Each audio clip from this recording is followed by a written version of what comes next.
students, today we will know about the uvea. Okay, uvea has three structures. Anteriorly there is iris, then the ciliary body, and then the choroid.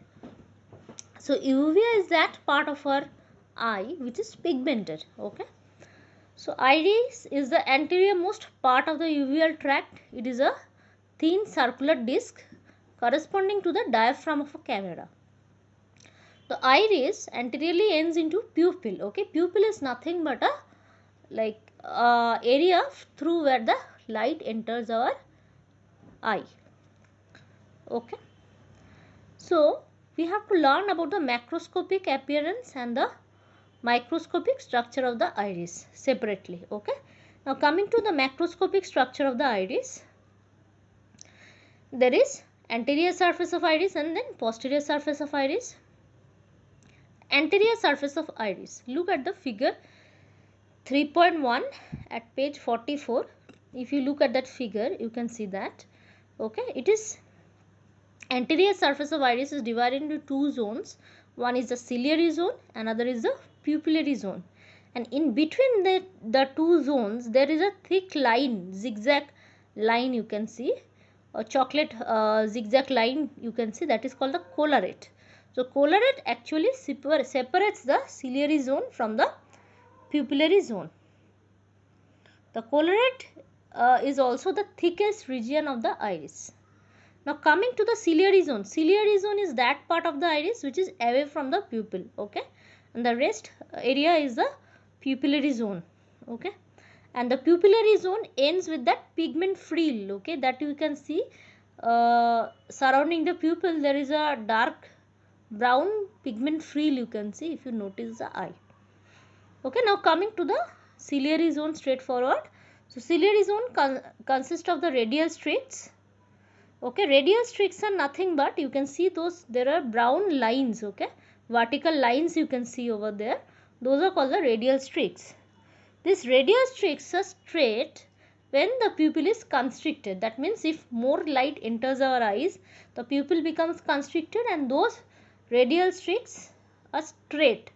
Okay, and when the pupil becomes dilated, they becomes wavy, those radial streaks becomes wavy. Okay, then there are called crypts. Crypts, there are two types of crypts in iris.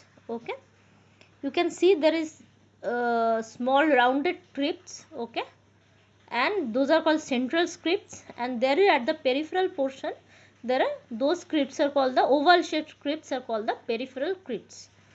So crypts are the depression where the superficial layer of iris is missing. Okay, so those are called the crypts. You can see behind the collarate there are the central crypts and towards the periphery those are peripheral crypts. जहाँ पे iris missing होता है ना, वहाँ पे वो depression जैसे form हो जाता है, those are called crypts. Now contraction furrows. Okay, contraction furrows, you see the radial streaks.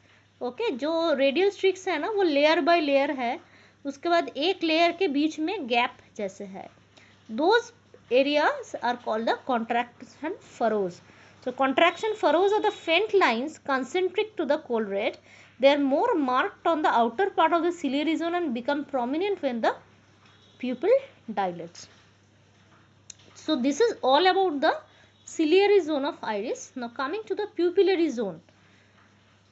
This is about, the pupillary zone is about 1.6 mm wide, lies between the collarate and the pigmented pupillary frill. You can see pigmented pupillary frill. Okay, so the pigment frill is a fringe of black pigment present at the pupillary margin, that you can see if we closely look at our eye, at the pupillary margin you can see that pigment frill. Okay, so this is all about the anterior surface of iris. Now coming to the posterior surface of iris. The posterior surface is dark brown or black in color and divided into three parts. Okay, one is bulbous contraction folds, bulbous structural furrows and circular furrows. So this is the posterior part of the iris. Okay, now coming to the microscopic structure of the iris. Microscopic structure means through the microscope if we see the iris, Macroscopic structure, what we have read, okay, that is through a magnifying glass if you see, or through a slit lamp, or through a gonioscope, if we see the iris, how it will look like. That is your macroscopic appearance, what we have read. Now coming to microscopic structure or ultra microscopic structure, okay. So microscopic structure, it consists of, the iris consists of the 4 layers. One is the anterior limiting layer, iris stroma, anterior epithelial layer, and posterior epithelial layer, okay. Let's come to figure 3.2. You can see the anterior limiting layer, okay. So that is the anterior most condensed part of the iris stroma. That is the, so depending upon the thickness of this limiting layer, anterior limiting layer, the color of the iris is. So if it is, the iris is less pigmented, means light blue color or something, there is a single layer or something. But if it is dark brown iris, definitely there is a thick and doubly pigmented anterior limiting layer, okay. Now coming to the stroma, iris stroma is the most important part. Why? Because that is the most, that is the main bulk of the iris tissue, okay, and it consists of sphincter pupillary muscle, dilator pupillae muscle, and the vessels and the pigment cells. The sphincter pupillae muscle actually constricts the pupil, okay, and dilator pupillae muscle dilates the pupil. Then the vessels forms the bulk of the iris stroma, okay, and then there are some cells called pigment cells or melanocytes, okay. So this consists of the melanin granules. Now after the iris stroma, you can see an epithelial layer, right? That is the anterior epithelial layer. So this anterior epithelial layer is also the continuation of the pigment epithelium of retina and ciliary body. If you remember that RP, okay, so that is a continuation of retinal layer as well, okay. So the basal processes of these cells give rise to the dilative pupillary muscle. Now coming to posterior pigmented epithelial layer, it is the anterior continuation of the non-pigmented epithelium of the ciliary body, which in turn is in continuation of the sensory retina. So it stops at the ora serrata.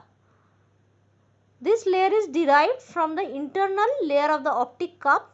At the pupillary margin, it forms the pigmented frill and becomes continuous with the anterior pigmented epithelial layer. So this is all about the microscopic structure of the iris.